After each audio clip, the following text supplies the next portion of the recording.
जब कोई किसी कमजोर व्यक्ति का दुश्मन बनकर उसका बुरा करता है और जब पता चलता है कि वो कमजोर व्यक्ति उससे भी ज्यादा शक्तिशाली नजर आ रहा है, तब वो अचानक चौंक जाता है। जब कोई किसी के लिए गड्ढा खोदता है और खुद ही उस गड्ढे में गिरने लगता है और उस वक्त उसे जैसा महसूस होता है, ठीक वैसा ही अभी प्रताप को महसूस हो रहा था।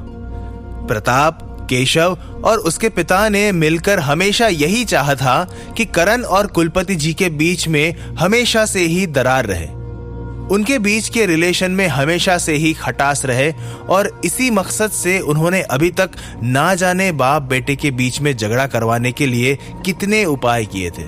लेकिन आज जब करण को उसके बाबा शाबाशी दे रहे थे, तो ये मंजर देखकर प्रताप की तो आंखें ही फट गई थी।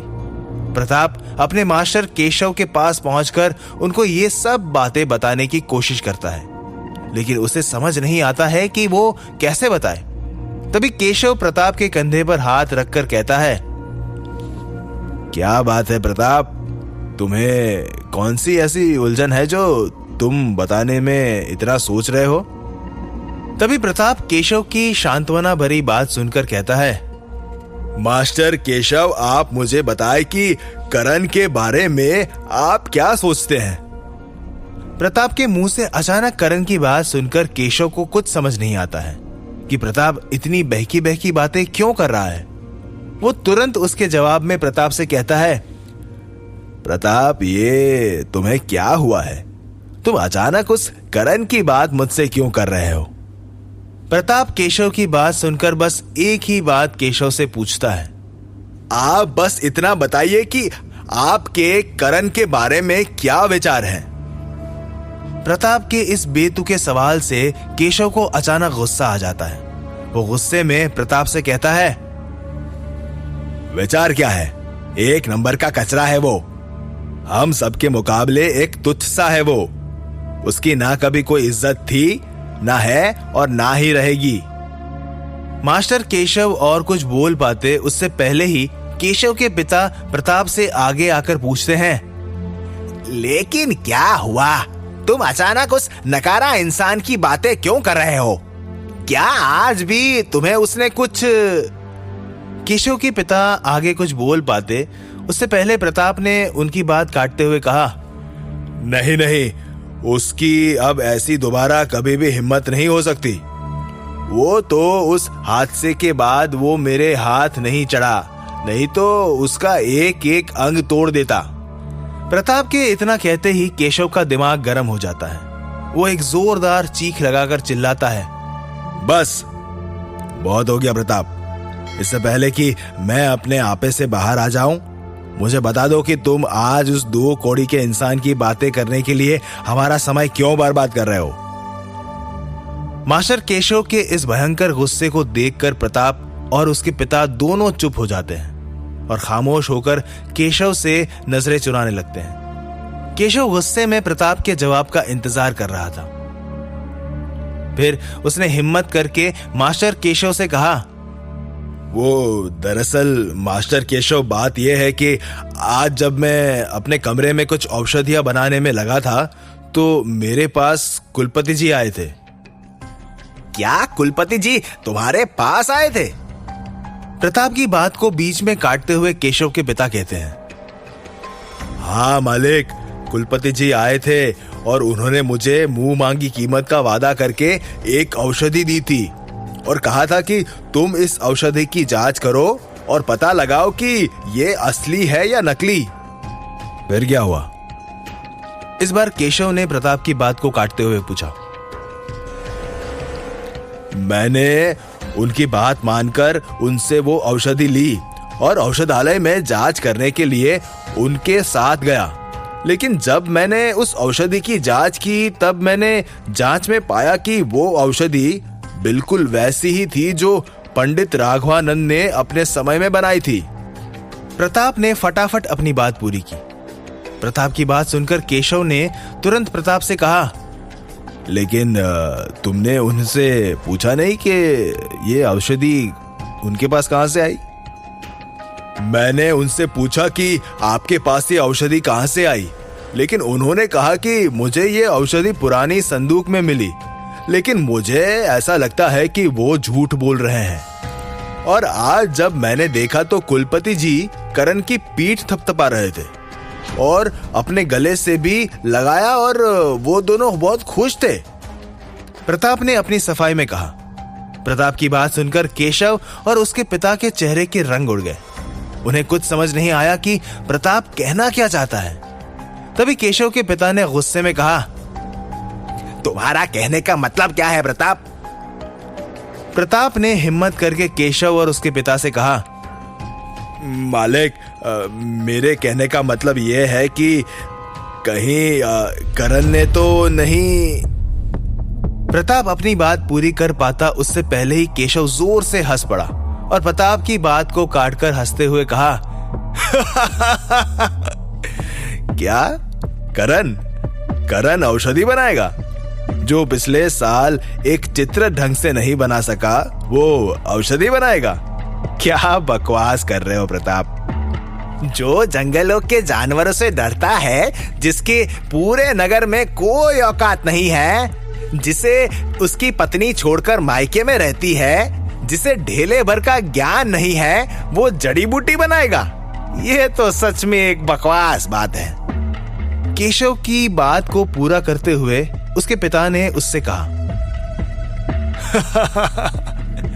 प्रताप, तुम्हारा दिमाग ठिकाने पर नहीं है। ऐसा लगता है कि तुम पागल हो गए हो। तुम्हें एक बार उसने हरा दिया तो अब ये भी मान लोगे कि वो औषधि बना सकता है? केशव प्रताप पर हंसते हुए कहता है। प्रताप केशव और उसके पिता के तीखे शब्द अब सहन नहीं कर पा रहा था। उसे अब ऐसा लगता था कि अब वो और कुछ ज्यादा बोलेगा तो करण के साथ साथ उसकी इज्जत का कचरा भी हो जाएगा। यही सब सोचते सोचते प्रताप खामोश हो गया। वो कुछ बोल पाता उससे पहले केशव ने पूछा, तुमने करण और कुलपति जी को एक साथ कब देखा? और क्या सच में कुलपति जी करण को शाबाशी दे रहे थे? मैंने अभी थोड़ी देर पहले ही देखा जब मैं जंगल से गुजर रहा था। प्रताप धीरे से अपनी बात कह देता है।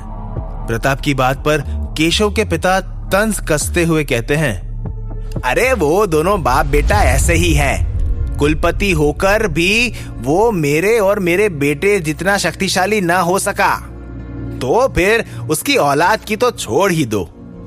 वो कुलपति ने उसे किसी को जड़ी बूटी देने को कहा होगा और वो दे आया होगा, इसीलिए ही उसे गले लगा लिया होगा। हाँ, सही कह रहे हैं आप पिताजी। और सुनो प्रताप, तुम फालतू की चिंता छोड़ो और अपने कमरे में जाओ, उससे मैं निपट लूंगा।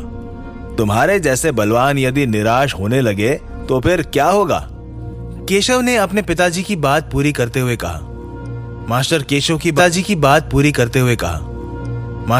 की बात सुनकर प्रताप को हिम्मत मिली थी। वो तुरंत अपने कमरे में चला गया। तभी केशव अपने पिता से कहता है, इस करण का कुछ करना पड़ेगा पिताजी। अब पानी सिर से ऊपर गुजरने लगा है।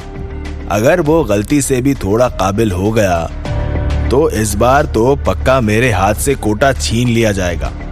होने वाली योग शक्तियों के कंपटीशन में मेरी जगह हमारे परिवार से उसका नाम कुलपति जी दे देंगे। बात तो तुम्हारी सही है केशव। वो कुलपति तो यही चाहता है कब से कि करण ही परिवार के कंपटीशन का हिस्सा बने, लेकिन उसकी नाकामी की वजह से वो उसका नाम नहीं दे पाता। लेकिन तुम चिंता मत करो बेटा, वो चाहे लाख कोशिश कर ले, वो निकम्मा है और निकम्मा ही रहेगा। कुछ नहीं बिगाड़ सकता वो हमारा। केशव के पिता प्यार भरे शब्दों में कहते हैं। उधर करण अपने घर से थोड़ी दूर बरगद की छांव में बैठा हुआ था। गांव वाले अभी तक करण की काबिलियत से अनजान थे। उन्हें कुछ भी नहीं पता था। करण के पास से जो भी गुजर रहा था वो सब करण को ताने मारते हुए गुजर रहे थे। तभी उस बरगद के पेड़ के पास से उसके ससुर गुजर रहे थे कि उनकी नजर अचानक करण पर पड़ी। जैसे ही उनकी नजर करण पर पड़ी, वो तुरंत उसके पास आए। करण के पास आकर उसके ससुर ने कहा, अच्छा तो अब ये काम करते हो तुम? पहले कुत्तों के साथ खेलते थे, और अब ऐसे छाव में बैठे निकम्मों की तरह आराम करते हो? मतलब कि अभी भी कुछ काम धंधा तुमको करना ही नहीं है? करण के ससुर अभी भी करण की काबिलियत से अनजान थे। उसके ससुर की बात सुनकर करण को बहुत गुस्सा आ रहा था। उसके ससुर की वजह से ही आज उसे अपनी पत्नी से अलग रहना पड़ रहा था। यही सब बातें दूर से खड़े खड़े कुलपति जी ने सुन ली थी। उन्होंने देख लिया था कि करण के ससुर उसे खरी खोटी सुना रहे थे। उन्हें डर था कि करण कुछ कर ना बैठे। करण अपने ससुर की बातें सुनकर अपनी मुट्ठी को जोर से दबाता है और अपने आप पर नियंत्रण करके कुछ नहीं कहता, बस खामोश होकर अपने ससुर की बातें सुन लेता है।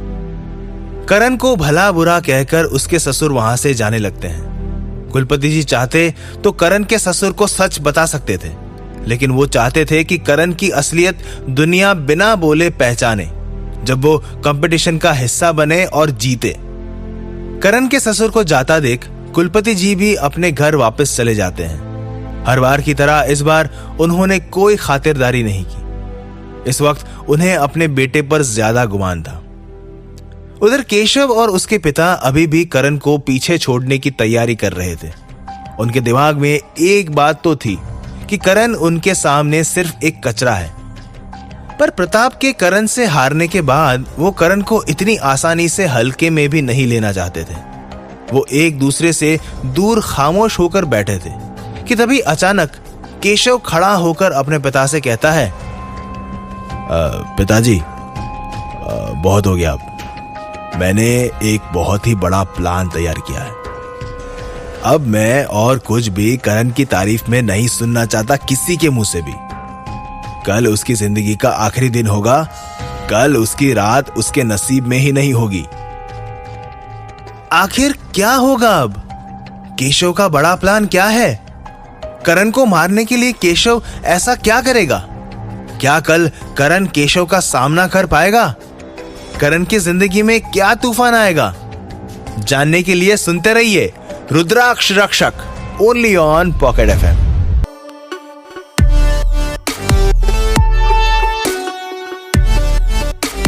अगर हमारी ये वीडियो आपके लिए हेल्पफुल रही है तो हमारे चैनल को सब्सक्राइब कर लें और वीडियो को लाइक भी कर दें, ताकि हमें इस जैसी और वीडियो बनाने के लिए मोटिवेशन मिल सके।